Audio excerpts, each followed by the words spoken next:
I think you're on mute. Yeah, you're on mute. Okay. All right. Can Can we turn your you hear me hotspot? now? Yeah, can we turn Yeah, we can hear you? you now. Okay, I'm sorry. I could not figure out how to connect this damn thing. And it was trying to make me like download the app and then like I was trying to do my computer's out of commission right now, but I was trying to do it on my brother's and it wasn't working. And then it made me re-download my iPad doesn't have start like I had every issue you could possibly have trying to connect this thing. So I'm sorry. No, you're No, right. that's how life is sometimes, just Oh, they could yeah. throw everything at you. No worries at For all. real. Um, Okay. where are you in Tampa? Me? Yeah. All right. No, I'm in Michigan. Get the Lions The helmet. I'm in Lions, Okay, yeah, I know that that's I where was you're about to at. say, I see the Lions back I saw there. you Yeah, wear it's like a my Detroit hat, but like I was like, but I know you're at MI4 recently, and I never know. I feel like everyone's at Tampa. Well, yeah, I was there. I was in Florida for a lot of shows this year, so I feel like I was in the area more than I wanted to be. But I'm from here, Detroit, and then I moved to Texas in 2020, and I was there for 5 years, and then I came back this February. We're in Texas. San Antonio? Okay. San Antonio. I haven't been there yet. I've been to Austin and Dallas, and that's pretty much it. Okay, no, But I love Texas. I want to go back as soon as I can, Yeah. once finances are in a little better spot. But Yeah, how competing. how's Detroit similar to Texas? Or how was is it it? or is it like two separate? It's two completely different. I mean, the people are different, the culture is different. Obviously, the weather's different. That's the biggest one for me is I'm tired of the snow and the cold and like I did that for 20 years of my life. Like I've paid my dues. Yeah, I'm from Connecticut, so I know like Okay. Northeast Jersey and Connecticut. I've lived in I miss this time of year I do miss it. I miss that brisk air, like I miss the seasons, the fall especially. Right. So like and Thanksgiving is my favorite holiday, I was telling Chris. True, true. So that's like my favorite time to go home is Thanksgiving. I get the weather, the food, and that's why I'll never do a show past October. Like I I refuse feel because Thanksgiving's the one day of the year that I don't know what a calorie is. Like I don't care. I'll do whatever. I'll have a I beer feel at like that's how 7 a.m. most bodybuilders are. They just kind of that day's just crossed Yeah. off the Yeah. Like everything goes that day. last year at 7 a.m. I cracked a beer, I swear. A pumpkin beer. I That's think crazy. That's yeah, I think crazy. It doesn't well count on well Thanksgiving. because It doesn't. Chris knows me. I'm on my shit like year round. Like I'm Yeah. pretty even when I Yeah, cheat, I'm always mindful of it. But like Thanksgiving is my one day to just say no. I'm doing whatever I want. be normal. Yeah. Yeah. It's Well, wild that we give ourselves one day. Like that's how a lot of us are. It's but you just feel it feels wrong to not have. I mean, granted, if you give yourself one day, that's fine. But like, just to yeah. not be Well, let's tracking these I, things I and want to get into this with you on this episode in terms of like what your views on, diets, obviously body image and that. But first, let's have you introduce yourself to, our audience and who you are. Obviously, we posted the announcement today and your background, but let's hear a little bit about yourself. okay. My name is Madison Dinges. I'm 26. I am a IFBB pro and two-time Olympian. So I feel like I've been doing this for way longer than I have. Because anybody that's prepped kind of knows that it'll just one year just goes right into the next, and it's just kind of one big cycle. But yeah, I got into bodybuilding 2022, stepped on stage for the first time. I started my career in Texas. Um, under a very different set of circumstances than I have now. But it went really well for me. I ended up turning pro the next show at Junior Nationals, and then I did my pro debut at Tampa, um, which there was, I want to say 45 girls in the lineup, which at that time I had no idea that that was like a big show because I Yeah. just was happy to be on the pro stage. And so yeah, I ended up getting fifth, and I didn't really realize how big of a deal that was until like a long time after. And then I hung it up for the year. I want to say, if I'm wrong, I could be wrong. I want to say that I did hang it up for the year after Tampa, and then I ended up doing because those later shows, there's a I think couple I in watched an Texas. interview of yours. I think you said you took a short off season. I yes, because I feel like I have not taken like a legitimate off season, so I'm hoping that this one that I'm currently approaching is my first like real off season. But I did hang it up after Tampa for that year, and that was 2022. And then the next year, the first show that I did was Charlotte, and I qualified for the Olympia. And again, I had such a short career so far that I didn't really Casual I, flex. I didn't Qualified really for I didn't Olympia. really understand the weight of it. And granted, trust me, like all of it's catching up to me now, and I'm finally like Yeah. starting to appreciate and understand things differently because I've been doing it now for years. But yeah, it all happened really fast, and then did a couple other shows that year, and then I did the Olympia. I got 13th, I want to say, and then that was the year that I did the Texas State, which is like at the end of the year. So that's one of those lingering towards the holidays shows that I enjoyed the show. I just probably wouldn't want to prep that long anymore. Want to do it again? Yes. Well, It's no, so honestly, I would, because Bernadette shows are phenomenal, but I do wish it was before like the holiday. I wish it was a little mm. earlier in the year. Yeah, But because I was thinking, I was like, there's no way I don't want to do Texas Nationals just because it's like it's in literally, December, right? yeah, late Yeah. December. And Yeah, I'm just like, you know what? And it's also the most, in my point of view, and many point of view, the most competitive national show of the year. So it's like if you're really looking at, absolutely. odds of where you'd place and Right. the money it costs. So, you know, Absolutely. yeah, I think for me, I just did the Amateur Olympia and I'm gonna do Okay. North Americans next year. So like end of August. Okay. Yeah, I That's get it. all the national shows. I always get them the dates confused. The only ones I'm like Me too. sure about are like junior nationals and universe because I Yeah, know there's a because lot. well, So like junior USA's and then junior Nats, like they all kind of blend together a little bit. right, And then yeah, I'm the same way. But yeah, I figured I was like, it'd be cool to do universe just for the experience of it. But for it's a bit sure. early. I want to make improvements and probably Yeah. add at least 5 pounds of lean muscle before my next show, three to Okay. five. You and me both. I'm hoping that too. Yeah, I'm very realistic about it. Like, I've done 5 shows now total, and my first 3 were completely natural. That's And this awesome. year, I'm 35, so I'm on like very, very little, like literally just TRT, just getting healthy. That's pretty much it.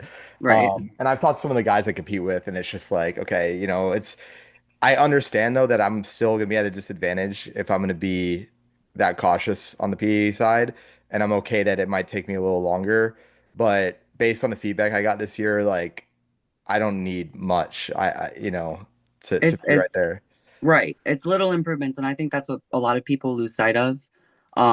Is I mean, granted, there are people that make insane improvements from year to year, and with the right set of circumstances, with the right coaching, with the right guidance, with the right mindset, like that is possible. But I mean, females especially, like you have to play the long game, especially with PEDs and things when your health is Yep. potentially being put at risk. Like Yep.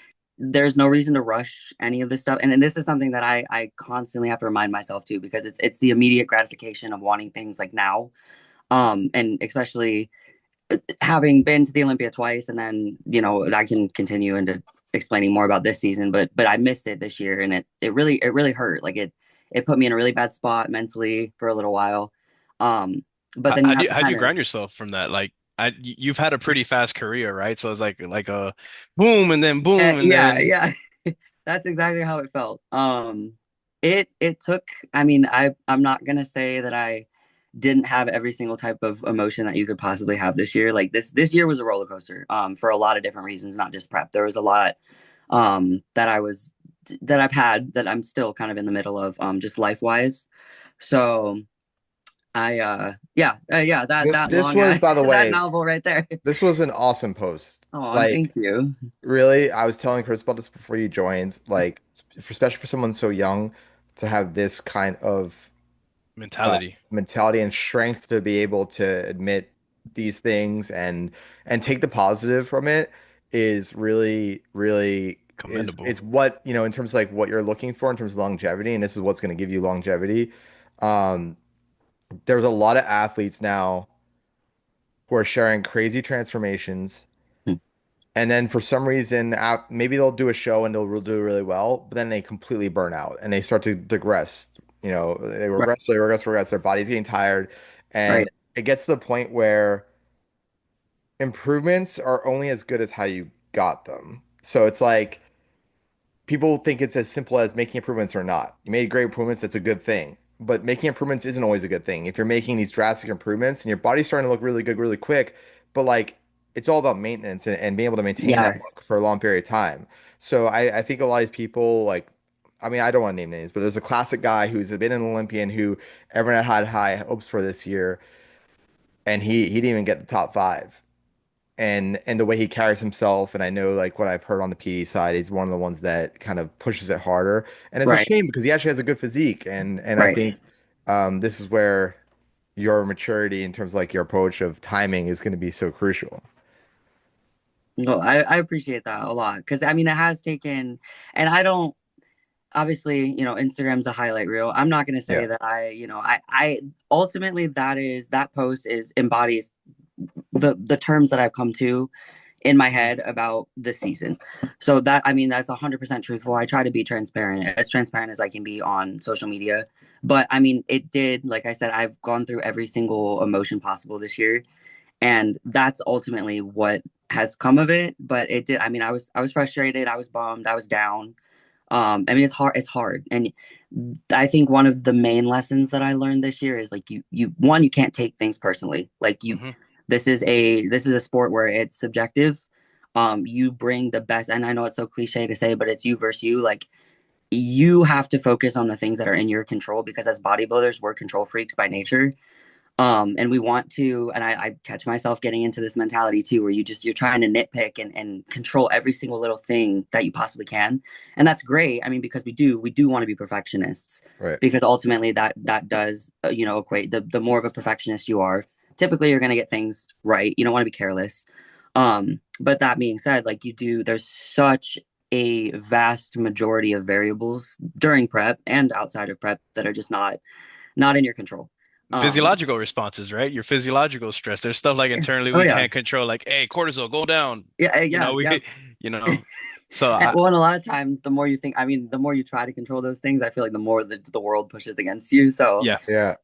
it's all a test. And that's kind of the mindset that I ended this year with is like, yes, it's not the season that I wanted.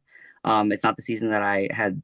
It's not the way that I hoped the season was going to go, or thought it was going to go. But ultimately, like it's how you respond to these things, and like I mean, if you're playing the long game, like you said, like I'm hoping and praying to have years and years of this, my career continued in the future. Like I don't want to just be, two-time Olympian and done. Like I want to continue to show up and continue to get better, but ultimately, like you're gonna have points in your career where you're really tested and Yeah. you're challenged to see how bad you really want this shit. And I think that was definitely what this Yeah. year was for me. Is like I had to dig deep and kind of have a come to Jesus and like, okay, how bad do I really want this shit? And is this year going to define me, amen, or am I going to bounce back and come back even stronger?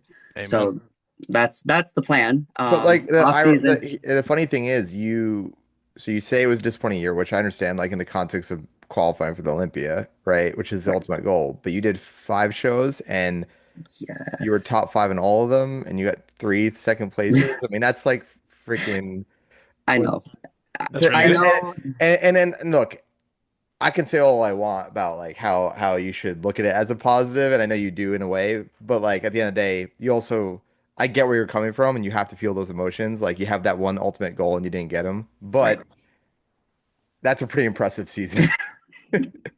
Thank you. I was at Tampa, and I saw, and I was like, I really after prejudging, I'll be honest, I had you winning.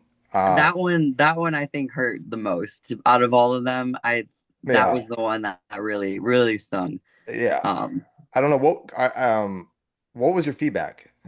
that one in particular, it it was when I went backstage, they were like, "Oh, it was something with my side poses." They said I was hitting them different, and I hadn't changed anything from the show before. Personally, I think that was the best that I felt. That was the best look I feel I had this year.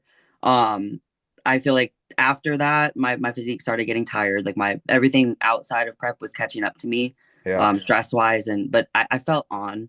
So that's why that one was really tough.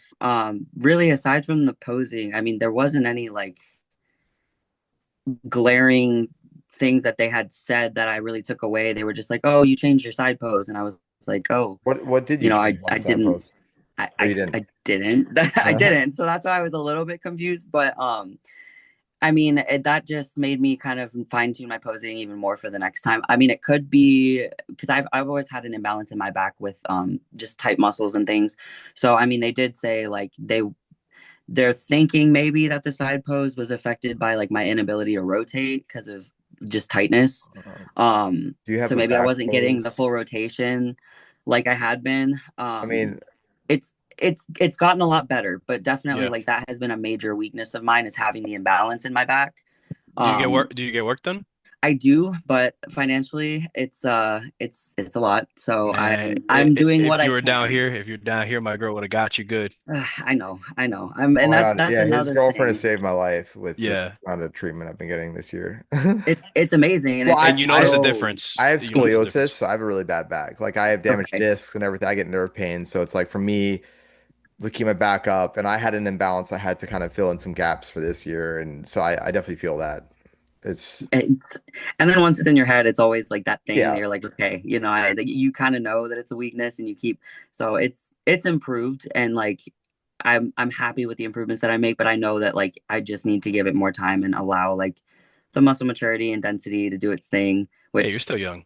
shit, I don't feel like it, but I mean, but honestly, you could have another 12 years in the sport, which is crazy. if I'm smart about it, absolutely. That's why I need to remind myself like this is one season is not Well, going to make or break me. I One need step at a to, time, yeah. and yeah. Oh yeah, one second. in terms of timing though, right? Like usually in bodybuilding, especially, I mean, I know it's different for women, but like mid 30s for guys are like the best time. Like I used to play professional lacrosse. I'm Okay, not running around hitting people right now. Like that's not my prime for running right now.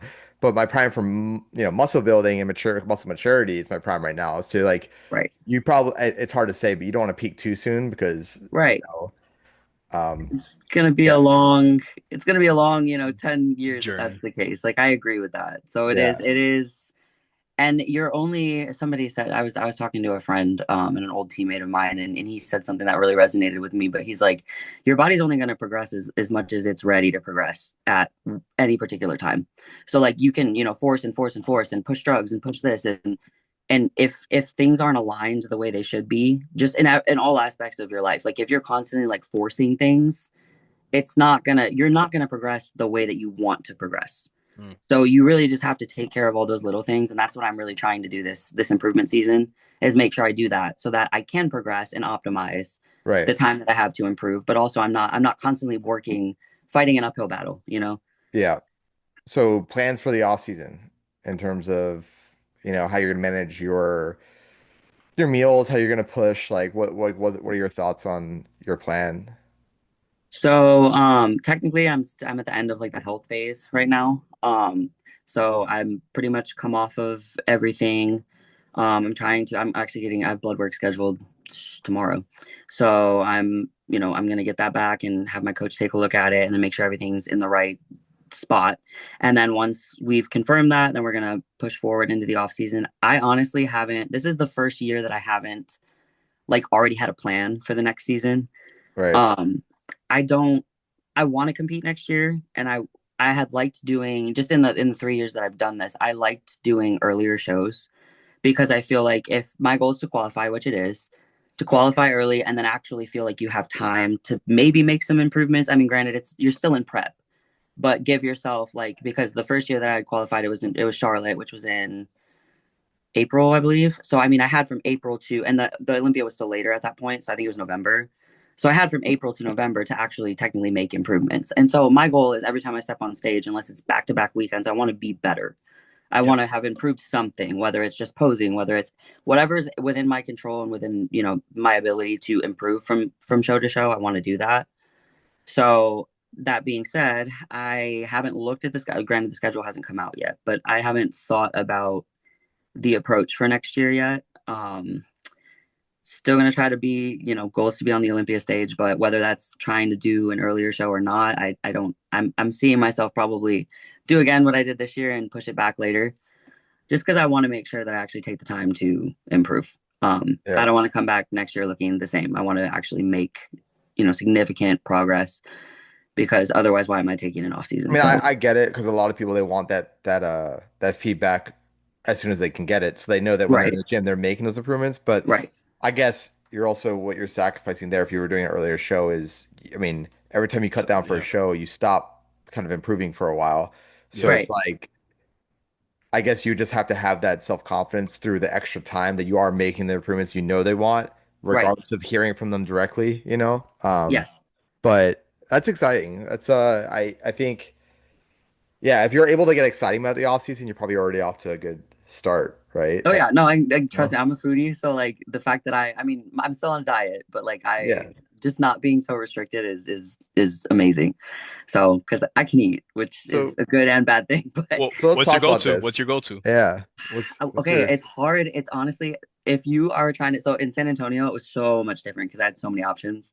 The food in San Antonio is amazing. really? I haven't heard much about San Antonio. I don't It's know. Like, I it's was they just in just Austin. Is it kind of like the same like they vibe, like do the they hipster? yes they I mean yes and no. They have a lot more. I think there's a lot more of a Hispanic culture in San Antonio. So I don't know if you like Hispanic food, but like I am obsessed. we're in South Florida, So so it's so yeah, very, I mean, Yeah. you got they got everything in San Antonio. We're here. I mean, I'm like 40 minutes north of Detroit, so I am in like a smaller town. right. We don't have as much, which is probably a good thing, but It keeps you locked in. honestly, yeah, well, yes, because I mean, I am thinking about food, trust me, but I got to drive a lot further now to get, decent food that's not like Culver's or McDonald's or Taco Bell or Oh, whatever we got.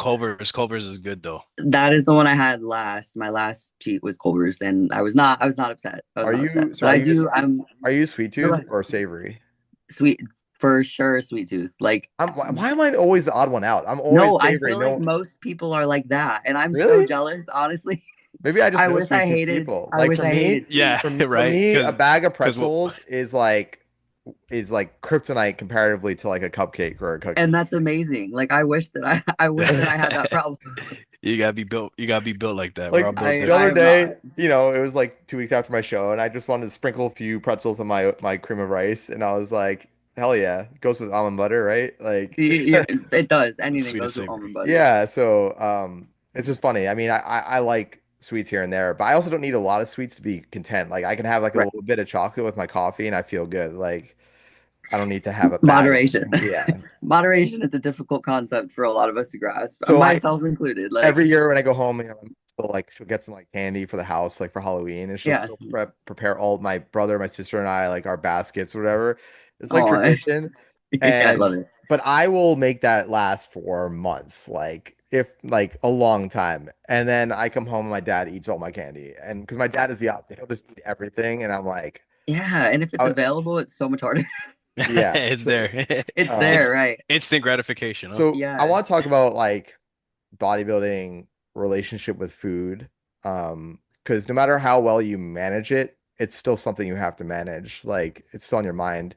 Like for Absolutely. myself, I last night, all right, I got a high day yesterday. My coach said kind of like we went to a Kevin Gates concert. He was like, "Yeah, if you want to get something after you get home, like fine."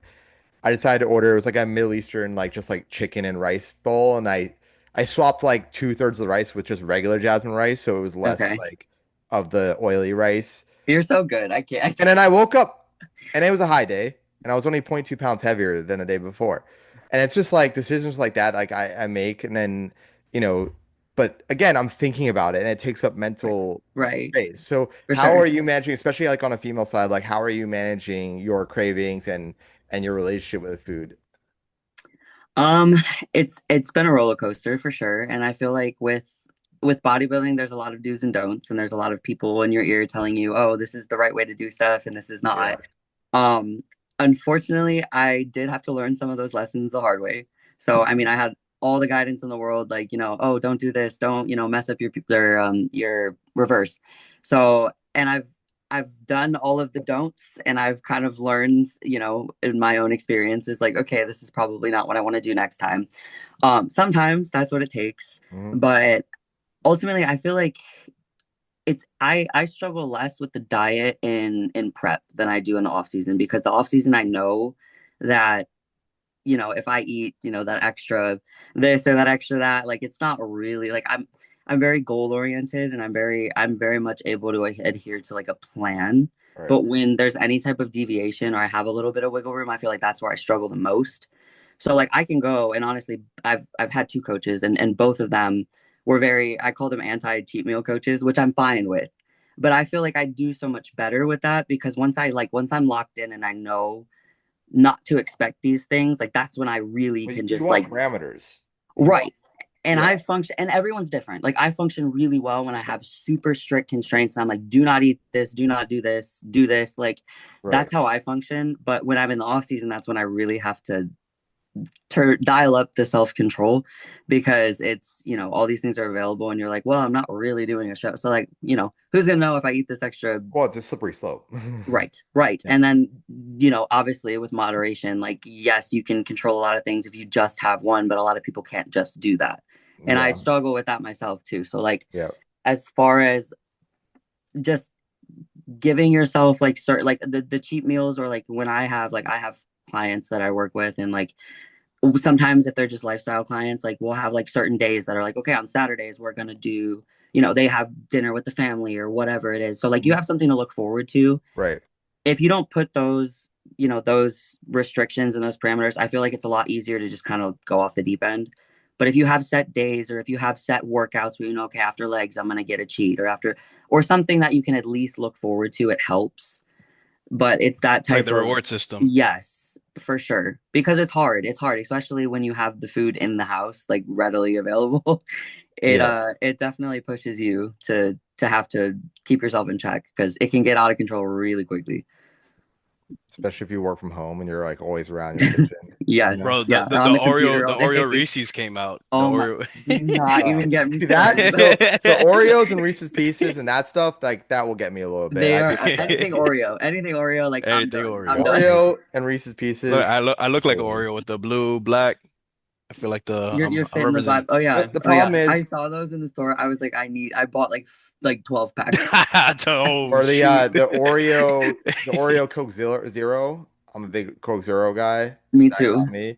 Was that And good? I mean, it was You never amazing. tried it? It I was tried it, amazing. but I didn't get really much from it. I love these. I didn't know how I Uh, felt about it. I love these kratom drinks from White Rabbit. I don't Um, think I've ever seen this those. is root beer. Yeah, I just started working with them.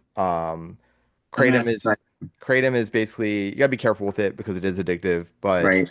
I have ADHD and anxiety and stuff, and it helps me concentrate. And without like, whenever I tried Vyvanse or Concert, I was just telling Chris like, I'll start off feeling like Bradley Cooper and Limitless, and then I turn into Jason Bourne in the afternoon, thinking the Oh yeah. world's coming after me, like just the anxiety. Mm-hmm. So this I don't really find any side effects, and it helps me kind of like just focus a little more. But it's very interesting. Kratom is kind of new topic nowadays. Right. But yeah, going back to like Oreos, like anything peanut butter with chocolate, like that stuff I definitely am partial to. But Oh yeah. so for me, I actually like fats more than carbs, like olives, cheese, you name it. Like Okay. that's me. I'm Persian, so I really crave like, like whether it's like a bagel with cream cheese and black olives and cheddar, There like we that go. stuff, like especially when I was living up north with deli culture. So that will get me. Is But Detroit like that? Does Detroit have like, those deli shops and stuff? It does, and it does more like the closer you get to the city, yes.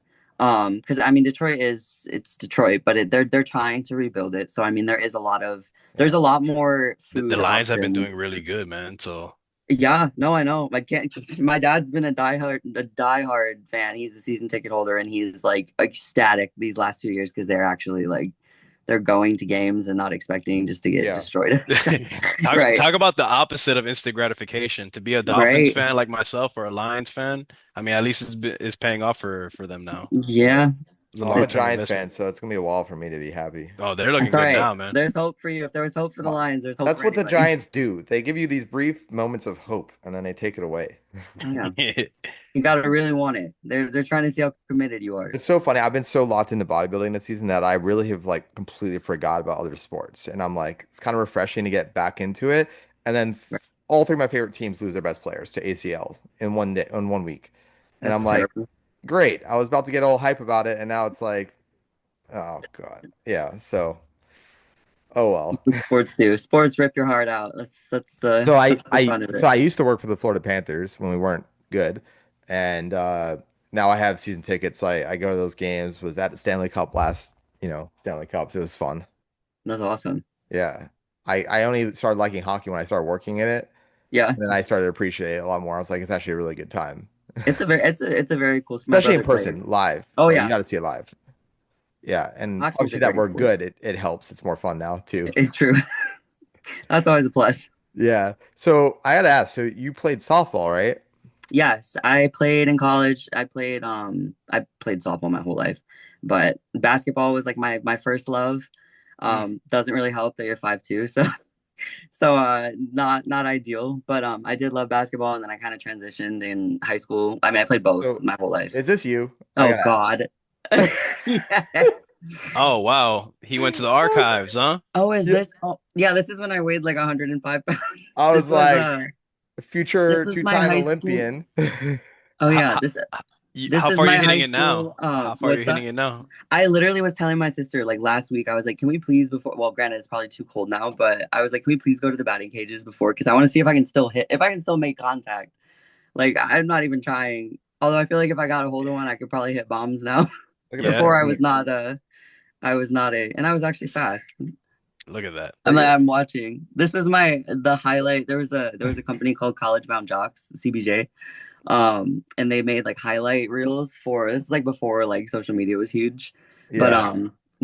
they made highlight reels for like basically to get recruited. And Yeah. I had torn my ACL, so I was like kind of I had like recruits looking at me, and then I kind of screwed that up. So I was late in the game, and they reached out and were like, "Hey, we can help you with a highlight reel." And Yeah. so I was like, "Yeah," I was all about it.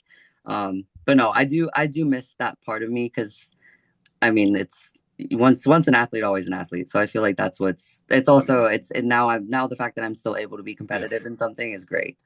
Yeah. Well, how was that transition from softball to bodybuilding? Like, what brought you into bodybuilding? What was the mindset? I honestly I was kind of always that weird kid in high school, meaning like I was always like focused on like I want to be that kid with abs. I wanted to be that kid that like looked, I mean, granted my body image, like what I've wanted has progressed as, I feel like that's kind of what happens inevitably. Like you start out just wanting a certain thing and you're like, okay, I'm gonna work towards that. And then once you're there, before you know it, you're like, oh, I actually want to step on stage. But I was watching what I ate in high school, and That's good. for no reason, like I was a you saw me in the video. I was a scrawny Yeah. little kid. But I don't know. I just always had I was kind of always just wired that way. So I would watch what I eat. I would not, overindulge in things. I wouldn't eat cake on my birthday, like stupid things like that. That honestly now I would do. But I don't know, for whatever reason I was just like that. And so I feel like the dieting and the whole like restricting myself kind of came easy because I was doing that from the start. I just didn't know what I was doing, and now that I have guidance, it's a lot better. Yep. But I kind of I was in college because I played in college, and then that was before COVID hit. But I kind of started seeing the passion shift towards like not wanting to be at practice as much and wanting to like go to team workouts, and I'd stay after workouts for like an hour and do extra stuff. And like I just loved being in the gym. And so it kind of just naturally transitioned from like being an athlete in one way to just focusing on like weight training. And then COVID kind of sealed the deal because we all got sent home anyway. And I was like, you know what? I have nothing else to do other than work out. Yeah. So yeah, and then I met my ex, which is why I moved down to Texas. And then he was a bodybuilder, and he ended up being my coach, and that's a whole Yeah. long story. But yeah, he was ultimately the one that kind of got me into it, but I had the interest. So everything aligned really well for me to have the doors open for me to actually start competing and just fall in love with this sport. So I'm thankful for that for sure. How do you what do you feel about in terms of because we live such a unique lifestyle, dating another competitor, because obviously we all tend to do that. Right, My ex was an Olympian. right, Chris dates a bodybuilder. You obviously did too. You dated one that's also your coach. And so right. He was as my boyfriend first, coach after. right. But yes, But it's important yes, abbreviation there. important for Definition there. sure. But I would say like it's interesting because we live such a unique lifestyle. There is a synergy where if you're with someone that has similar goals, you don't feel weird. Because even when I hang out with people that aren't bodybuilders, I always feel weird. I'm like, wait, you don't weigh your food? Like things that I do normally that Right, I feel like a freak. So maybe it makes us feel more normal, but obviously there's for gonna be sure. trade-offs with that too. So, Right. um, is that something you've been kind of like reflected on after that relationship or For sure. Because honestly, I mean, I don't want to sit here and drag his name. We did not have a good relationship. yeah. He was narcissistic. He was manipulative. We were dating like 2 years before. We dated for 5 years, and that's actually why I came back to Detroit because I ended up leaving. I couldn't take it anymore. So that's why all the life changes that have happened this year, like living with someone and being with somebody and establishing so much of your identity with somebody else for 5 years, especially like I started dating him when I was 20, and like it was 20 to 25, which is a huge part of your life. Hmm. Yeah. So that was part of the struggle this year is like I ultimately made the decision to leave because I knew it was what was best for me. But it's getting through the, kind of seeing the ripple effect of all of the psychological damage and stuff that's happened. Um, but honestly, I agree with you as far as like it just seems like it makes sense for us to date within the fitness and even if it's not bodybuilding, just people that are health conscious and that actually prioritize these things. Not that I will never judge somebody that doesn't want to weigh their food or that doesn't like I 100%. And I feel like bodybuilders are some of the least judgmental people, at least the ones I've met. Hmm. And I've been very fortunate to meet like really, really sweet and down to earth people in this sport. Hmm. Because I know there's, Yeah. there's assholes out there, but at the same time, like there's a lot of solid people. Everything in life has Right. the bad There's apples. pros Yeah. and cons, right? Yeah. So yeah, the people, I mean, a lot of the people that I've met have been really, really good, solid people. Um, but that being said, we do have we're very different from the norm. So I feel like it's just a little bit more of a seamless relationship and it flows a little bit easier when you're with somebody that doesn't have to question everything that you're doing and Sure. you don't feel like you have to explain yourself Well, all the time. So it yeah. makes sense. I'm not going to say it doesn't work because I actually have a really good friend who is a competitor. He turned pro with me, and his fiance is a non-competitor, and their relationship is incredible. Like the support between the two of them, like and the respect is absolutely insane. So whenever anybody asks me, like, "Oh, do you have to date a bodybuilder? Or do you like?" Ultimately, I feel like it does make more sense, but there are people out there that are people that compete and people that don't, and it seems to work beautifully. It's just having that mutual respect and understanding and like helping the person in the ways that they need and kind of picking up the Patience. Yeah. slack, right? Pa I mean, to date Well, a bodybuilder, you need a lot of patience For well, sure. and yeah. good I I mean, applaud her communication. for that. I truly believe that bodybuilding just enhances who you are. So like if you're a bad person, it's gonna really amplify that. And if you're a good person, it's gonna amplify that. Because when I really sat down and thought about it, I'm like, there's no one I've met in a sport that I'm like indifferent about. I either love them or really don't want to be anywhere near them. It's It's a two really good extremes. point. It's true extremes. And you really think about it, like how many people do you know in the sport that are like in that midline? Not really. Right. And I actually went through a breakup this last prep, like probably a month ago, and I went from dating an Olympian who obviously takes the sport very seriously to someone Right. that is into health and wellness, but not at all bodybuilding. And Right. it was definitely a change up. And then you're always questioning, like, okay, is this friction coming from the fact that they just do different things than me, or is it because we actually don't align? So you start to think about different things. But ultimately, I think it's important to be with someone that I don't want someone to tolerate what I do. I want them to get excited about what I do. And I don't need them to be like an obsessed about bodybuilding. But Right. you always hear about people saying like you want someone be with someone that wants your goals as bad as you do, or if not more. And are they making you better and pushing Right. you? And if you're with someone that would be happy for you to leave the sport, then it's like, okay, like if I turned to my partner and I said, "Hey, like I think I'm gonna maybe prep's too hard, I'm gonna quit," I would want that person to be like, "You gotta be joking! Like that's the dumbest thing Right. I've ever heard." Right. Not like, "Oh, great, now we can go eat," you know? Yeah. Like, Exactly. so Exactly. I think that's what I look for. So it's really, to your point, like I don't need a day bodybuilder, but like I am goal oriented, and I find that it's hard if you're with someone that isn't quite goal oriented. And that's fine, by the way. Like some people are just not quite as type A, and they're a little bit more relaxed about things, but Right. um again, like being with someone that is somewhat structured and has certain aspirations. Otherwise, it's just going to make you feel like you're maybe overly ambitious and start to second guess yourself and your kind of, And that's when you lose your identity, really. yeah, You start negotiating and then it just slowly like turns into like a narcissistic relationship where you can't do anything and Right. then you're stuck. Right. Right. And it is, I mean, in bodybuilding, it is very selfish. I mean, especially in prep, like if your goals are what your goals are and you want to be competing at the highest level, like all these, girls and guys, this is their life. yep, So you have to be with somebody that understands, the demand of what we need to Yes. do and the commitment that we need to have. It's not that other things aren't important, but like prep is a lot mentally, it's a lot physically, it's a lot financially. Like if you're gonna do something, especially something like bodybuilding, and this is I tell people like if you're gonna if you're wanting to try something, I mean, granted, try it, go for it. But like if you're wanting to dabble in something like and half-ass it, if you will, bodybuilding is not the thing to Yeah. do that with, because you're playing with your health, you're playing Hmm. with relationships, you're playing with your finances. Like there's so many other cheaper, easier, less stressful things to do that like you can do as bucket list things. So if you're, with somebody that understands that, the commitment required to even step on a national stage, even if you're not a pro, even like it requires so much from you. So just being on the same page is imperative, because if you're not, like that's where relationships fall apart. Like, For Well, sure. and also it could happens break your all the time. prep too. I Yeah, mean, stress, you're not sleeping, you're not eating your absolutely, meals.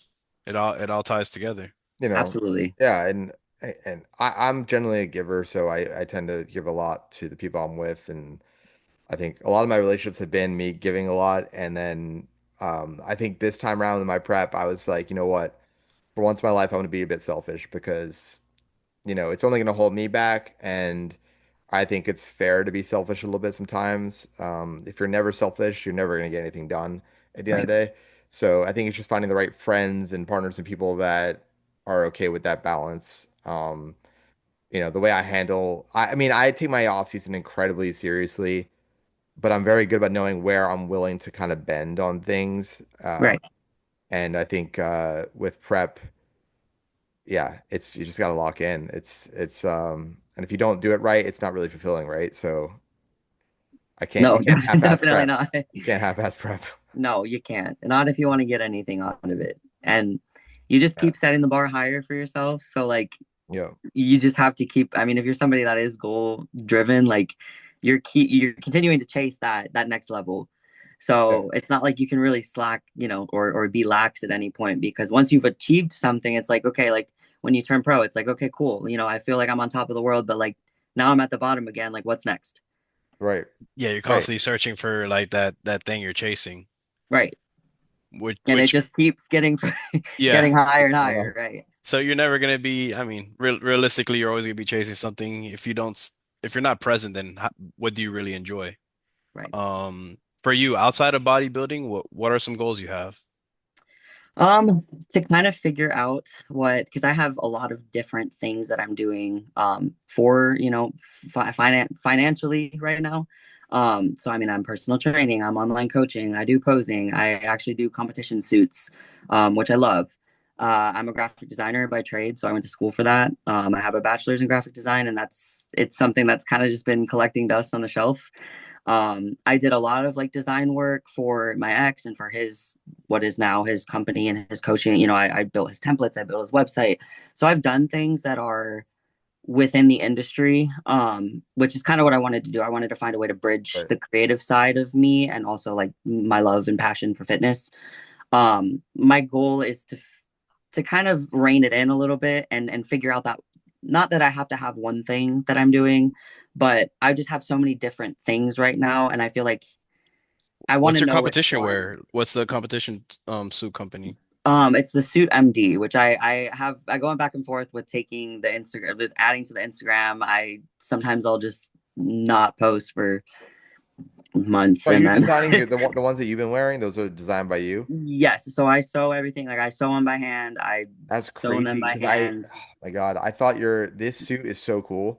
Thank Yeah, you. this is like really beautiful. You got That was my that was, and I'm excited for next year because I always get excited about picking a new color scheme.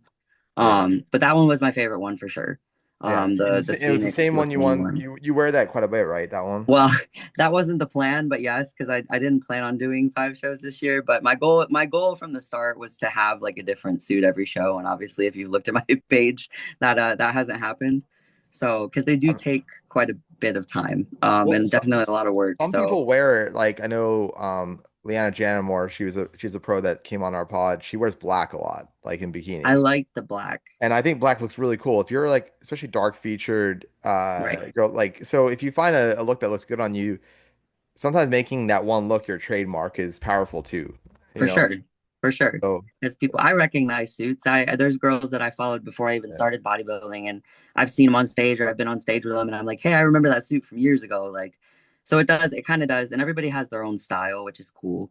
yeah, Um, but yeah, that's the creative side because I am a very creative person, and that's something that I feel like a lot of it it can get lost in prep and in just being depleted and not motivated, and it's just something that like it I want to make sure that I'm giving love to that part of myself as well because that's something that fulfills me. Yep. Yeah. So bridging that with the competition bikinis like made sense to me. Right. It's just a matter of honing in on what I want to actually pursue because you can only pursue so many things at one time, and I want to actually move forward with something Yeah. and see if I can build it up Yeah. into something, really sustainable. So that's kind of where I'm at right now is that crossroads of like, okay, which road am I going to take? What am I going to pursue the most heavily and like just kind of run with? I'm gonna Wow, say I could So tell you this is oh, talent right here. This is like really it's good. really good. Yeah, I that's appreciate it. Thank you. but I'm in the same boat. I left my corporate software sales job during prep. Been in sales for 9 years, and I was just like, this isn't making me happy anymore. Right. And uh, going all into my online coaching business, the podcast, and then I noticed you're a hat girl. Oh, that's a And softball thing for sure, but yeah, so Chris and I are starting a hat company. We're not going to say more than that, I love it. but we're going to be Hit me reaching up if out. you need We're going ambassadors. I well, got you. we were just saying because I was like, yeah, she seems to like Ambassador, hats. you're gonna be And an and athlete. I What you was talking like, about? yeah, I was like, we're yeah, we're definitely gonna be reaching out to Madison as soon For as she sure. launches. I'm gonna be bald by the time I'm 30, but it's fine. Nah, don't say that. No. Don't say that. No, Hey, hats by the Don't. hats are for life I've been though. wearing hats for years. I have over 600 hats, and I'm not even kidding. Like I have so many hats, like it's I'm ridiculous. jealous. And I think this whole wives' tale. I'm Persian. I have a lot of hair. It ain't going anywhere. You Like, know what? I'm hoping. I got my fingers crossed because I'm like yeah. I won't I can't not wear them. They're just part of my identity at this point. But Yeah. yeah, we will for No, sure like reach out to I you. remember Yeah. when Alex said he got you for the podcast. I'm looking through your Instagram. I'm like, oh man, she wears hat. Oh, she wears hats. Oh, Yeah, perfect. It's a perfect. all the It's a perfect time. fit. But It's you For rock it sure. too. So I mean, Thank you. No, I gotta find the right ones. Like I I, like the one I've been looking at the one you're wearing right now. They had to fit a certain way. I'm like yeah. super So this particular is actually about I it. made this for my online coaching business. This is my No, I logo. love that. But yeah, how do we'll you do the brim? How do you hold the brim? Because that brim is like I you like got to your curve. brim like I like it's to like curve like I perfect. like Madison. Like I like to curve it quite a bit. Okay, yeah, Depending that's on the hat, I'm very, very picky about my hat fits and where it same. goes, how the fit is. Like I'm so selective. Even though I have a million hats, I'm still every one I've gotten is like for a reason. Oh yeah. I Oh remember yeah. when I was in high school, my obviously our style changes over the years. Like I used to be way more into flat brims. And now I'm all about truckers and I more love trucker military hats. style hats. Oh Like, yeah. but like you will rarely see me without a hat. My mom was always like, "Oh, it's so nice to see you without a hat." I'm like, only if I have a fresh fade, that's it. No, I know, because then I gotta actually do my hair. I'm like, I don't want to do that. Like, it's Yeah. so much easier just to put a hat So on. I briefly had a man bun during COVID because I was so bored. I just grew my I hair still need out. to see these pictures, And man. I'm I've like, never I seen think your I'm just man gonna grow my bun. hair out again one more time. It looks better with a hat anyway. But then I get the maintenance of having long hair is a nightmare, and I end up going short again. I So, I but can I played imagine. lacrosse, so I don't know if you know anything about lacrosse. We're all Yeah. about the flow, the Oh, hair. absolutely. It's So hockey hair. It's the same thing. My brother's got it. My brother's hair is almost as long as yeah, mine I now. used to I used to shave it and then grow it out every season and then shave it again and then start to finish. Tradition. Yeah. So Oh now yeah. Chris, you did cornrows briefly, right, for one of your shows. Yeah, my hair doesn't grow down. It just grows like an afro. I mean, I'm Hispanic, so I got like the curly hair and you know, I I wish I had more volume to mine. I'm not working with much, but I it's don't all know. right. I don't know. You got some, and then so when it comes to presentation, I mean, you girls have so much more to worry about. By the way, this year was the first time I ever wore makeup for a show, and it was kind of nice to have foundation. It actually looked pretty Oh good. yeah. But in terms of like hair and everything, like how much thought do you put into it, preparation, or are you a little bit more relaxed about it? So I am very much and maybe it's the control freak in me, but I've gotten one. It's insanely expensive. So like I was at the point at the end of this year where I'm just like I got to do everything myself. Like I just to save the extra money. So I started doing my own hair. I want to say after like I think Tampa, my pro debut was the last time I had it professionally done. Just because like I mean it's great and these women do a great job, and I'm just like, why am I spending like $100 extra to get my hair curled when I can do it myself? Yeah. So I don't know, I just gradually kind of started doing that my own thing, and then you figure out ways to do it faster. I typically will start because I get the extensions, which I have them in now because my hair doesn't grow very fast. But I'll curl mine pretty much the night before, and then I sleep on like a satin pillowcase and I put it up a certain way, and then I take it down in the morning and kind of recurl some pieces. But I figured out, I mean, it's trial and error, so I figured out ways that work. But makeup, I always get it done. Usually it's the whoever the show puts on, but I do have, the more that you do this, you'll have like, I've met people that are not affiliated with the shows. Some of my favorite looks have been like independent artists. So if I'm ever in an area where I know they're at, or if they're traveling to a show, I'll reach out to them. And then they'll, if they have availability or if they're doing that show, they'll usually just book a hotel room and have the girls come to them. So I'm pretty lax with how the scheduling part of it goes. I just match my makeup to my suit a lot of times, or just have them go like very subtle, and I'll do just like a color under the eye that matches the suit. So it's not, I mean, I try not to be a pain in the ass. I just kind of let them do what they're the professionals. So I'm like, you do your thing, and But like, but I'm what sure I'll looking be at this, happy. you had that creative mind, so I imagine you kind of just go in with a set like of how you wanted to look too, right? I do, especially, I mean, with my hair for sure. And granted, it has a mind of its own sometimes. So like it turns out some shows it's not working. So but the makeup, I have like looks that I'll give them photos of stuff I found on Pinterest or whatever, and I just like, hey, here's the inspo, if you will, and then like pretty much just let them. Oh, I'm always that guy when I sit down in the barber. I'm always showing him some kind of reference. Oh Like, yeah, I gotta have a reference photo. But after yeah, that, I'm like, it's pretty much out of my control at this point, and I don't want to be that person that's like looking every 5 seconds. I'm like, just do your thing. yeah. So Well, I hate when they turn you away from the mirror though. I know they don't want you to see till the finished product, whatever, but it's become, I've noticed like the past like few years, it's become a thing where it's like they just naturally turn you around. And it's okay, really weird because I remember growing up getting haircuts. Like you get to look you're at, the watching mirror it, and see, and now it's like culture is just turn you around, shut up, and just I'll show it to you when I'm hope for done. the best. And I'm like, yo, can we spin this around? Like, That was okay. If it was my hair, that would stress me out if it was my hair, I feel like. But every single show I've done, I don't think I've ever watched my makeup get done. Like I've never sat there with a mirror. I don't know if people do that, but like it's kind of just That's like, like the ultimate control. Huh? Like, oh, oh yeah, like you're going too far to the right. yeah, and that's why I'm like, I don't even have the energy at that point. I'm like, you know what? You're a professional. I trust your Yeah. opinion. Like, here's the reference image. Do what you can with this, and whatever happens, happens. Because half the time it's ruined after prejudging anyway. Like you're sweating or whatever. So it's like if it makes it to finals, you're lucky. yeah. I think it's hard for those people though, because imagine like if you're sponsoring the show, how many females or men you had Oh to do yeah. makeup for, and you get burnt out at a certain point. I'm sure. And that's also why I try not to be, because I know that these women, most of them, well, there's men too, but I know that they put up with a lot. And they start at like 3 a.m. and then they literally are like nonstop for like 6, 7 hours. Like I feel bad. So I'm just like trying to be Whatever the you want. least. Yeah, it's literally whatever you feel is good, we'll go with it. So I've mm. noticed that tan. I mean, tan only really looks good on stage because when you're in tan off stage, you're looking at yourself, you're like, You look like I a don't know, chicken I nugget. You felt just like look dirty. I felt more defined before this tan. I don't know. Like Right. it's like, yeah, the check-in photos always looks best right before Oh, the tan.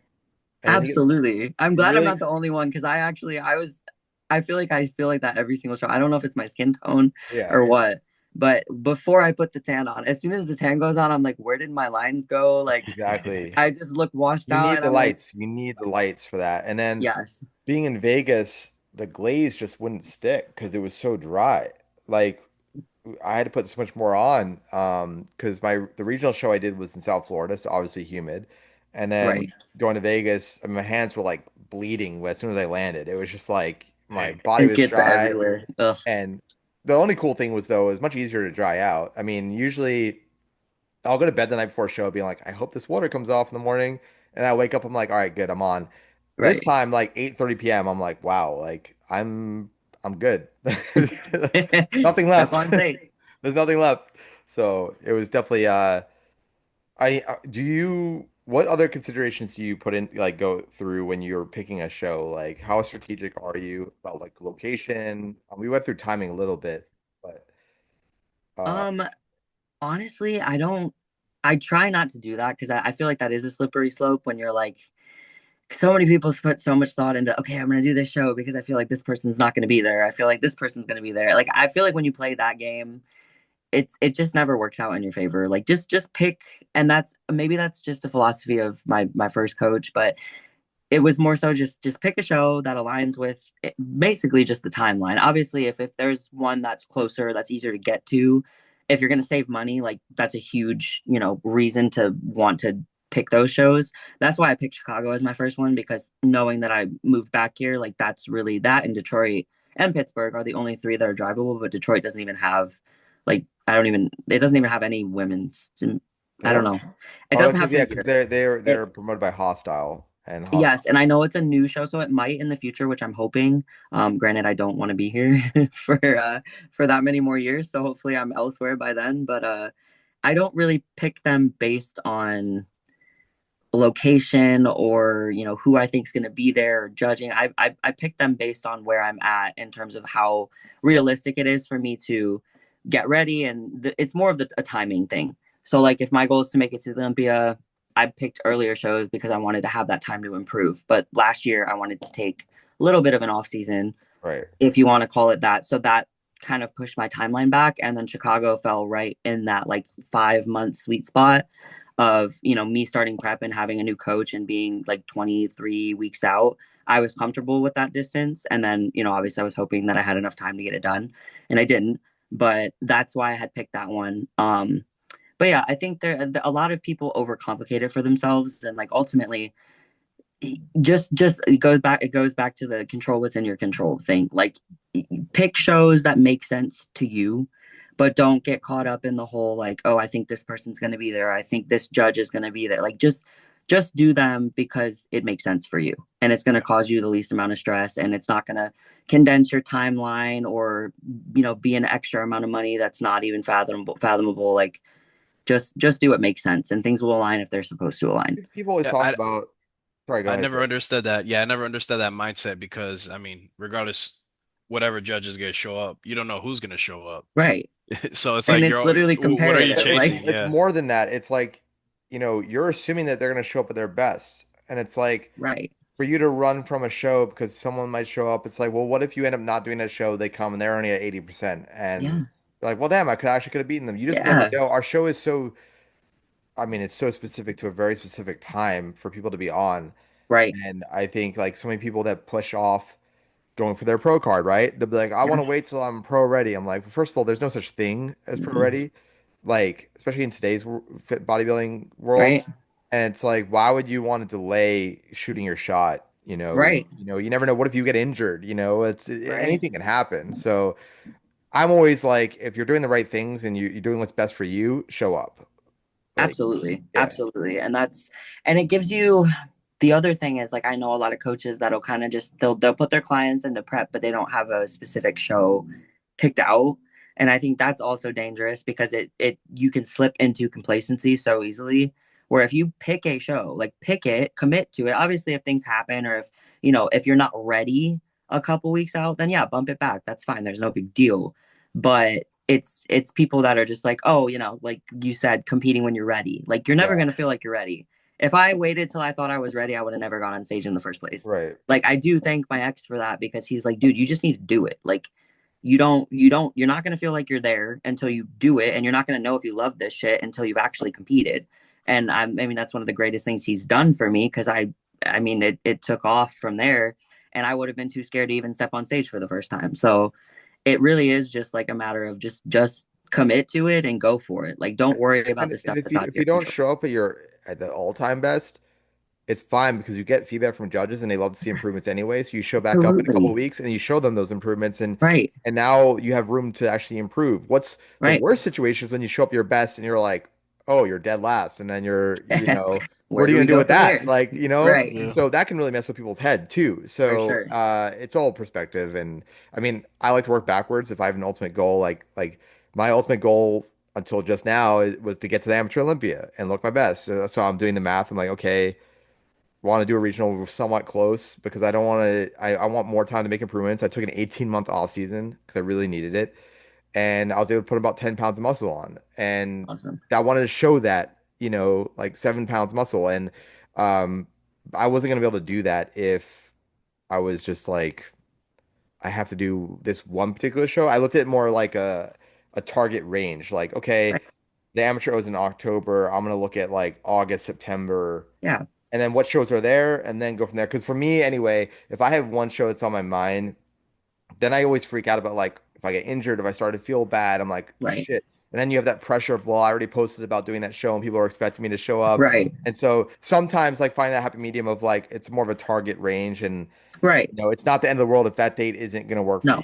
Because then you show up and maybe you have an injury you didn't really treat properly because you were so in rush to, get there. But Right. and to your point, yes, it's important to be accountable. And I think some people have no plan at all. And then it's like, okay, this is too hard of a sport to not have a plan. Like, You're wasting a lot of time and you're yeah, suffering a lot for no reason, and that yeah. if that's the case. So What do you think the hardest part of this sport is? definitely the mental part, but there's so many components of the mental part. Right. All of us do this because I mean, all of us that do it are physically able to do it. You prove that by just getting on stage. Um, Everybody's, physical limitations are different, and some people require more, pushing more with that, and some people don't. There's a lot of genetics that play a role, but I feel like no one, no matter how, physically gifted you are, you can't escape the The mental grind. struggle. Yeah. And so everyone's mental challenges are different, but it's definitely, I mean, I think that just having the willpower to actually commit to this and put yourself through a prep and teach yourself the discipline that you need to even make it to the stage. I mean, like you said, and like early on, is it's so much more than just bodybuilding. It teaches you about yourself. It makes you a better person. It equates to so many different things that are seriously valuable lessons in life alone, not just bodybuilding. Yeah. So it's so much more than that. It's the discipline, it's committing to something, it's pushing yourself past the point that you thought you could. So, but it's all mental, because if you have it up here, like there's really nothing you can't do physically. Your body will follow where your mind allows you to go. I But like if that. you're mentally weak, then that's what, because you see these people. I mean, I know people that have phenomenal genetics, and you see them compete, and like you don't it doesn't make sense, because looking the way they look, you would think that they're just crushing every single show, like going in and winning, like no questions asked. But you find out a lot of people struggle with the mental side, and if you can't get a handle on that, then that's where it's kind of the downfall. You Well, can make up for genetics that you don't have if you push yourself enough, but if you don't have it upstairs, then it's Yeah, hard. people talk about genetics a lot in this sport, and obviously it's important. But at the end of the day, there's a lot of other things that are, when you combine it all, are just as Right. important. So I For think, yeah, sure. if you compare two ideal like person A, person B, and person A, and they're doing the same exact things, and they're everything else is the same, but the genetics, yeah, the person with genetics is going to win. But Right. how often is that actually happening? You know? Never. Rarely. Yeah. And then we're talking about maybe like, yeah, the Mr. or Mrs. Olympias of the world. Right.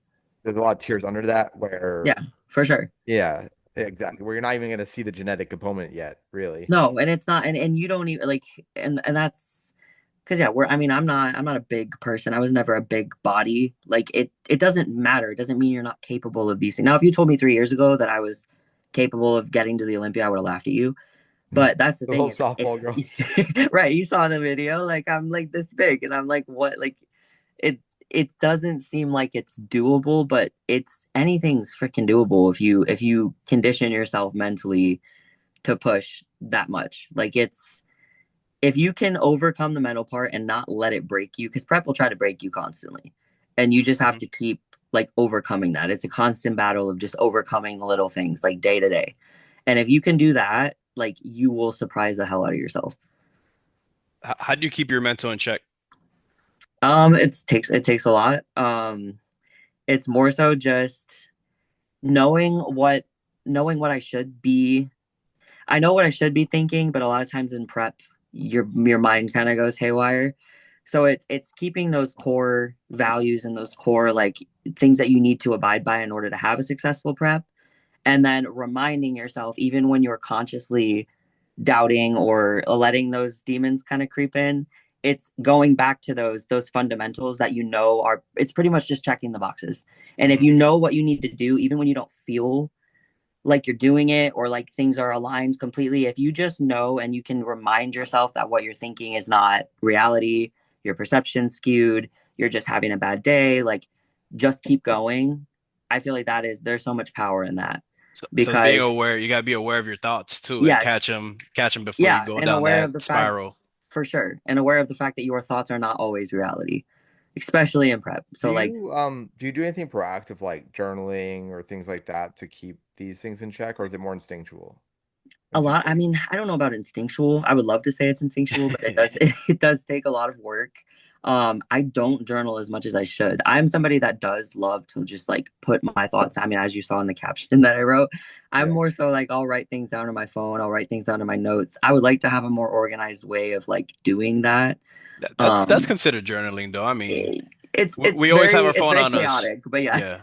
I do. I have a prep thoughts tab in my That's notes. awesome. Yeah. I think that's so important. And even just things like, yeah, that I'll write down from prep to prep where you can go back the next time and be like, oh, at 8 weeks out, I was having these thoughts or I thought this. Like, that wasn't true. Like, it's just things you can remind yourself of like down the road that kind of give you that just take the weight off a little bit. Even Yep. when you got to force yourself to believe it and you feel like it doesn't come naturally. And I'll actually share what I wrote because that's actually I didn't even read any of these. No, go for it. But I said hard to switch off when all 24 hours count. The longer you do something, the more challenging or the more challenges you have to overcome, problems to solve. Bodybuilding is all about knowing what to filter out. And the closer you get to a show, the more you need to let the body do the talking over the mind. Those Absolutely. are just some things I just throw down. You know what I it need that is? on a t-shirt. I'm Yeah, very for real. Hey, I'm very, I can help with I'm that. very There you ADHD. go. Yeah, I'm very ADHD and OC. So like for me, if I don't write it down, I'll feel like I'm gonna forget it or I'll ruminate about it. So I like, yeah, The prep brain. Oh Prep yeah, brain does take over. that's a real thing. yeah. How does prep brain look like for you, Madison? Uh, I mean, I think I have some ADD, ADHD tendencies myself, so Train to I fuck. get Yeah, very scattered. I need to rein it in sometimes because I feel like my thoughts are just all over the place. It's better when I figured this out a lot this prep because I ended up just with my schedule and everything getting to the gym way later than I wanted to, and I feel like that's when my brain is just kind of all over the place.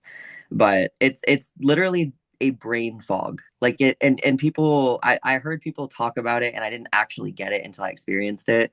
But you just feel slow. Like you feel like you're not processing your processing speed is literally like half of what it should be.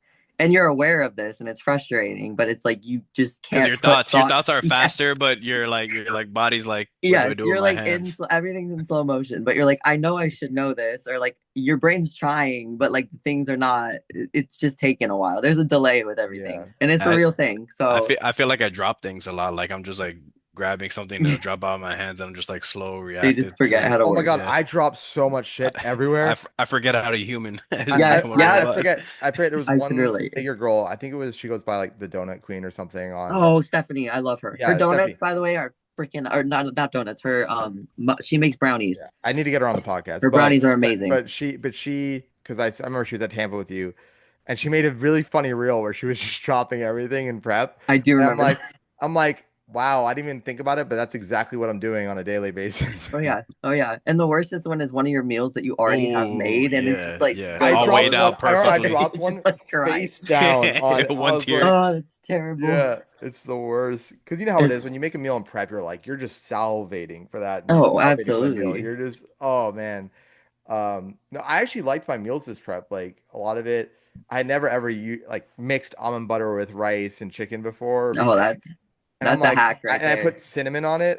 I've been putting Oof, cinnamon on everything. Like I've that's become a me. cinnamon. Like I hope no study comes out that cinnamon is bad for you because then I'm screwed. Because I am dosing out my cream of rice on Oh yeah, everything.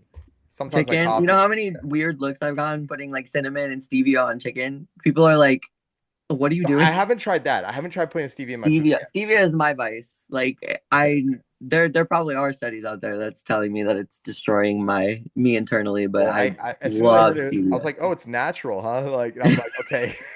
Dumps the whole box. Yeah, because I'm the That only I've always been a packet's black coffee guy, like nothing in it at all. Unless it's Yeah. a like a cold coffee, then I'll put like almond milk or something. But Yeah. now I'm all about, especially at Starbucks, the sugar-free vanilla with stevia Yes. and light So ice. good. Light ice, that's a pro tip. because you'll get more coffee and it's less watery. True, it's not half But the thing filled with ice. yeah, 'cause I'm a coffee addict. I'll straight up Oh, admit it. same, I don't same. care. I don't care. And I am as basic as it comes this time of year. I'm pumpkin spice is like my season. Pumpkin So spice. You like pumpkin spice too? Me, Yeah, I like everything really. Like all those flavors are crazy. You get a pumpkin spice sugar cookie. pumpkin Psst. I beer, know. sign me up. I have not tried that. I don't drink. So I don't drink like I don't drink anywhere near what I used to, but when I do, like it's not really quantity, it's more about like what I actually enjoy. Like I love red yeah, wine. So like, some red wine or whiskey are my go-tos. And I rarely drink beer because if I'm gonna drink beer, I'm gonna have like 20 beers. Like I don't want to have one beer and that never right. satisfies me unless it's like an IPA or like a nice beer like a pumpkin beer, then I'll usually have that like for Thanksgiving. But I mean, I haven't had a beer in I maybe had one beer in the past like 8 months. Like it's Yeah. really I don't crave drinking as much as I used to. I feel like prep kind of even people that I know that were heavy drinkers in the past, like you kind of just don't. Well, it doesn't mix well either. I see a lot of videos like, it leads to like uh water buildup and Yeah. what's it called? Edema. Oh People yeah. get that in their legs and that's a It, big no-no no, for me. Well, we don't want that. I only Yeah. miss it, I guess, socially because like if you're like a family gathering or something, there's something about having a little bit that just makes the conversation slow. You're just getting the moment. But like if it's just me by myself or like bar culture, like I'm well over that. Right. Yeah. The last thing I want to do is like thinking I can't understand how I did college and some of the things I did because that stuff makes me cringe now. I'm just like thinking if someone that like asks me to go out now, like if it's like for like a bar or something like that, I immediately feel tired. I'm just like, oh boy. You're Like, like, I'm gonna pass. No, yeah, I know. yeah. It's I feel like we're just like we're wired different during college. It's Like like even me staying up, my Netflix and my dog are right here, and I'm like, oh, like I could yeah, just that's all I need. that seems That's pretty all good. this is a That good seems time. pretty good to me. Like, I don't know. I might throw a Fact. just throw a horror movie And now on. they got Uber Eats. You don't even gotta leave the Oh, I comfort of your know. house. It's dangerous. It's dangerous. All right, we need to talk about Instacart for a second because I do like Instacart and I do use it, but I'll find that like I need one thing, and I'm like, all right, I need to Instacart it because I need it quickly. And I'm like, well, I'm not gonna have one thing. I'm gonna order a few things to make it worth my while. And then that's the one thing they can't get Yes. That happens to every me all the time. time at shows where I'll need something specific and like they don't have like it's like they have Yeah, everything other than that thing. And yeah. I'm just like, why like I You can't get stuck leave with the cashew hotel. butter Like, instead of almond butter. But that's oh where yeah. that tests my my temperance there because For it's sure. like you don't understand that I need the lower fat chicken. Like, how do you not understand that? Right. You thought Like this was looking up 99.1 on you had the audacity to say Yeah. this is an acceptable switch. Like, no, facts. you know, I agree. I relate though this year especially. This year was really testing my patience with that. I was like, and it's not even for me. It's not even food because I am a freaking. I've got the packing part down. Like I will not have to cook anything. Like I have everything bagged and labeled, and that's just my OCD. But like That's it's the dope. stuff I can't take with me on the plane. So like I use I don't know about guys with gluing their trunks or anything. I'm sure you guys don't do that, but like we glue our suits a lot of times. So like I always get the because they have bikini bite, which never works. So I get this is a prep hack for anyone that like, wants to glue their suit and not have it fall down. The Elmer's like spray glue, like craft glue, it works great. Mm. It hurts to take off, but your suit will But not move. you So see, I use body tape. I didn't think of like actual glue. they literally will spray you with like glue. It's not supposed to be used on your skin, but I buy that every time and I can never find it when I get to the place I need. They're like not they don't have it anywhere. And I'm just oh, like on a yeah, I just use like tight fitting briefs under my shorts. It just holds them better. well, I feel like for guys, I feel like that's probably not a problem. I don't know about classic guys, but I feel like shorts, they should Depends. Like some guys find that like in their back pose, like it will like they go ride up or something. far or right up Or or they'll one drop leg of Okay. down. it, Yeah. yeah. Right. Or like maybe one leg and like the shorts are like kind of in between going over the quad or under like so there are certain things Oh yeah, I didn't think about that. not it's not like to your degree where you want that suit to stay where it is. Yeah. Very minimal fabric there. It needs to stay where Yeah, it's yeah, supposed to. yeah. That's a little different of a Oh situation. yeah. Oh yeah. Um, yeah, no, yeah, men's physique a little different. But I know like Toplin in Tampa, he made the Manifest Sportswear company, so they were I wore their shorts this year, and I remember getting to Olympia, and I chose the blue flame shorts. And when I saw the backdrop, which I knew it was being blue, but like I was like, I texted him, I'm like, this is gonna look perfect with these shorts. Like, That's I don't know, awesome. there's something like when everything collides, you feel really good about it. Oh You're like, yeah. Oh that yeah. that We're that the same. backdrop, yeah, We're the same with our suit. Yes, with the backdrop is one thing too, because when it's all conflicting colors and it's like I know yeah. exactly what you I always mean. plan I'm ahead. the I'm same always way. looking at their historical color scheme Oh to yeah. figure out. Yeah, Oh yeah. That's the How hard control is freak that in for us. like for a female? Because I mean, you got to customize your suit, and one of your suits are. I just saw the price of one. I'm like, oh my they're goodness, crazy. like They're $500 just for one suit, and oh More, yeah. Oh way yeah. They're more. It honestly, could and be that's more. like usually the on the lower end. Like I've heard, which I Thousand. never charge that much, but I know girls that have paid 2 grand. Yep. oh Like wow, oh yeah, my Yeah. Yeah. goodness, yes, like 2 grand for a custom suit. Couple Like grand. usually I try that's not to rent. That's go. rent on an apartment. I know it's insane. And so like it's just usually for like my clients, it'll be I don't know how much thought they put into like what show they're doing or the backdrop or whatever. I do consider that when I do my suits, but I will override that with like what colors I know look better on me. Also depending on like the hair color and the skin color. Like there's a lot that goes into it with that. But more so it's just girls that'll come to me and they'll show me pictures of like kind of with the makeup thing. They'll be like, hey, this is a suit I really like. Sometimes it's like my suits. They're like, can you do this? I'm like, sure. But they'll just send me a like show me a picture of like a design or a color, and then like sometimes they'll know exactly what they want, and a lot of times they'll just be like, whatever you feel like is what just pick something that you like and I'll run it by them first. Yeah. And then because I like to do a lot of like original stuff. So I'll just come up with random original designs and then I see other companies like making suits with the same designs. I'm like, oh hey, that looks familiar.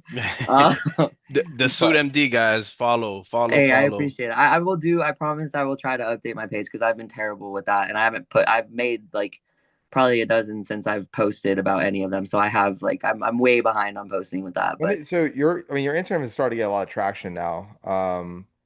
And have you thought about or the pressures of, working with sponsors and upkeeping your Instagram is it's now obviously a source of a business for you in right. terms of monetizing. Like, has that, I mean, 25,000 followers is not something small, right? To think about. Yeah, at the same time, I feel like it's so saturated now that like I feel like like not everyone has 20,000 followers, but I feel like it's not impressive anymore. You know what I mean? Like unless you have like 400K or like I mean I feel like if you're under 100, it's like people don't really give you a second look as far as sponsors. I do I think have a that's messed couple. up. Well, I mean it's been 25,000 is a It's lot. but it's Imagine all just about it getting engagement. It's is not about the 20 followers. It's people. not about the Yeah. followers. It's about true. how That's engaged very your true. followers are with you. And Yes. when you're making vulnerable posts like that and you find that people are really connecting with you, Resonating. Yep. that's really important. I know the and also the days of getting to 1 million followers are kind of far few between. I know Andre Ferguson spoke about this. He was like, yeah, like me and a few of the other guys kind of were here right time and we blew up. But even he's prey to some of the algorithm changes and how it affects so yeah, Right. but it's interesting the world we live in, and we're literally living in two worlds, the digital world and the real world. I know. Um, but it is Very important. different. Like if you want to build a business, it is, it's now the new website, right? Like websites are still important to have, but like I was helping a friend out the other day about, his brand and he kept talking about his website and I'm like, your Instagram that's the website. Yeah. Like Yeah, because people don't go. I mean, even myself, like I'll go. The first thing I do is look at the Instagram of a page. yep. I don't go to their file. I don't go to their. I mean, their website will be in their bio, but like I don't ever go to that. I just scroll through their posts, and I E- know that's Especially typically restaurants. How do you get to their website? yes, You get to their yeah, website, you're getting to for their sure. website through the link in their bio. So True, true, and where's the you gold better store? believe they're gonna look through your page first before they get to that. So We were just speaking about this. Like we're planning on building up some content on our hat page before we actually launch because you want the page to look legitimate before right, right, promoting it. At least, the 9 posts, make sure it all lines up and looks official. right. Have some type of brand identity. I get that. Yeah. Yeah. No, for sure. I mean, we just had Brandon Hendrickson on, obviously, and when his podcast happened, that episode blew up quite a bit. We got a lot of traction, like eyeballs. It's, different sources covering it now with the collaboration capabilities and Right. uh just everything's always changing so quickly. So you I just gotta know stay on it's hard top to of it. keep up. And it's stressful because, we're at an age where we're at a stage now where we're aware that we're spending too much time on our phones and computers. But I find that like now, especially with being an online coach and everything's online, I can't not be on my phone. So Right. how to Right. manage that. I mean, how do you, when you're in prep, are you one of those people that will like put on do not disturb and like tell people don't expect to hear from me? Or how do you manage that, like the outside world and distractions? Anyone that knows me personally knows that and I never mean anything by it, but I'm the worst person in the world at responding because social media honestly stresses me out.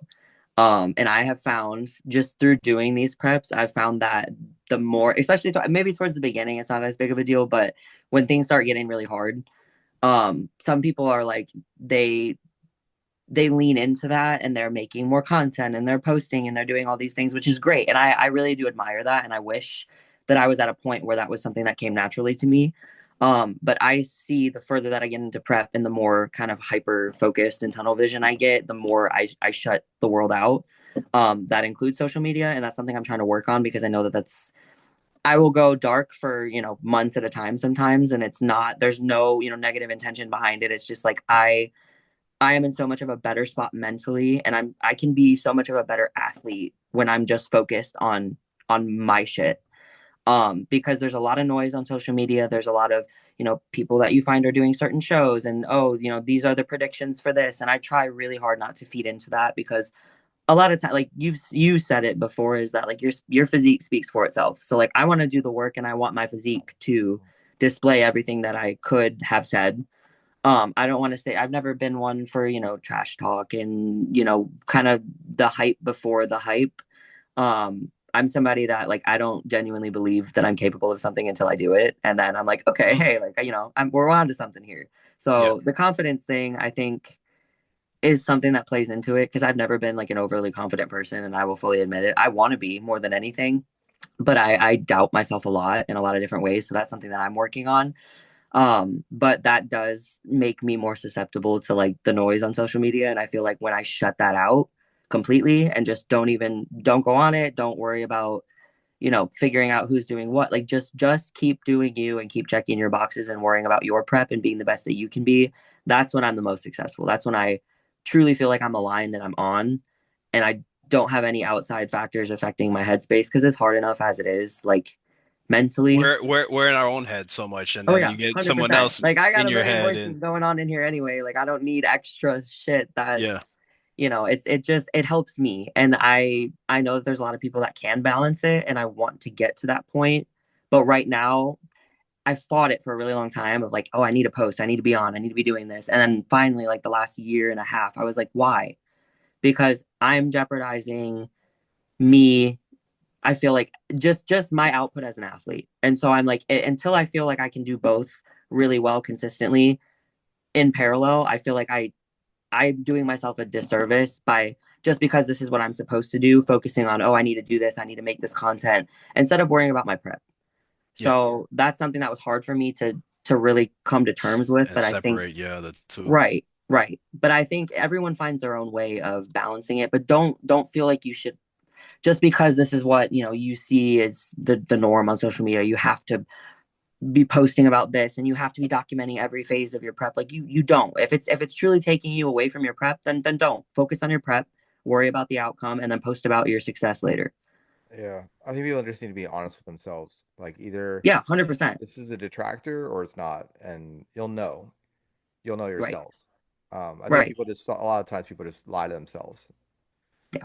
and that's the generation we're in. No, I know. But in terms of training, like what is your process like in terms of like how you handle your splits and intensity and recovery? So training is something that I have changed a lot throughout the last year and a half. Because my ex, who was my first coach, he had his own philosophy. I've taken a lot from him. And then my new coach, my current coach, he has very different philosophy on training. So I've honestly kind of found a happy medium Hmm. where this year I've gotten a lot more confident in what I know and what I feel has worked for me instead of just, following exactly what not that I don't follow exactly what I'm told, but more so trusting my own intuition and trusting the things that I've seen trends with in the past. because everybody's body is different. So it drives me insane when I hear people like, you know, get on social media and talk about like this is the only way to train and this is the right way and this is the optimal way. Like there are optimal ways to do things, but I also feel like training is one of those things where there are so many different right ways to do it. There's a ton of wrong ways to do it, Hmm. but I feel like you have to figure out what works for you. And obviously, everybody's body is different, everybody's structurally different. Everybody needs to work on different things. So, like, my training split is not going to be ideal for somebody else. So, you kind of just pick and choose what exercises you connect with and which ones you feel like actually make a difference for you. And you just run with them until you feel like they stop working or you plateau, and then you change things where they need to be changed. But training is not one of those things I feel like that needs to be like overthought or overcomplicated. And I feel like the more I've done this, the more simplified my training has become. And it's more so just focusing on those movements that I really connect with and know are going to improve the body parts I need to improve.